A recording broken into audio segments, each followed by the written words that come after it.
Research shows that the vast majority of people actually recognize this sound when they hear it.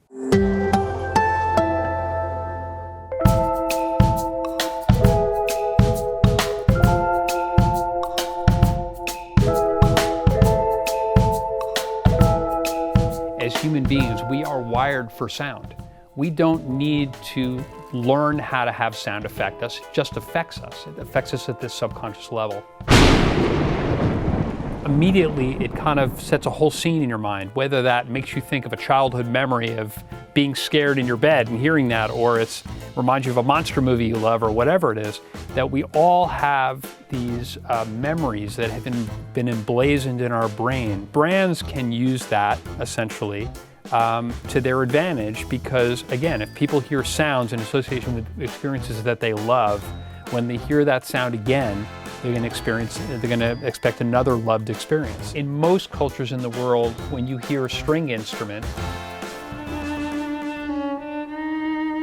there's an immediate emotional reaction, and it's usually one of a couple different things. Sometimes it's more warm and sort of like a soulful kind of sound.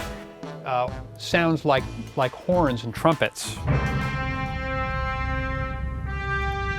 They have a certain heroicism to them, a certain sense of import, a certain sense of strength. That's very similar across most countries throughout the world. In general, and when we're smart about it, we can create one message, one soundtrack that actually can tie together a brand across the entire world.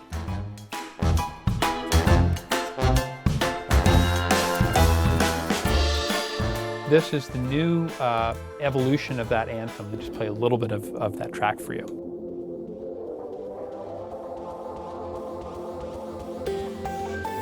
A little reminder of the notes at the beginning. Unlike the original version, this has a little more electronics going on. And it's a bit more passionate, a bit more visceral. We're really going for a much more visceral kind of sound for this. Here is what just the drum part sounds like. And then here's another sound. So there's sort of a scope and a scale to this. You can kind of hear the mission in this. It sort of feels a little bit like it's tugging at the heartstrings just a touch. And there's even some vocal parts. But you hear they're a little distorted. I mean, by themselves, they're sort of creepy. But then if you hear it in the context of what's going on with the whole piece, with the guitars and the drums and everything all together, you have the little familiar notes in there, that it kind of tells this little story. And, you know, with any luck, if we do it right, it's a story you want to be a part of.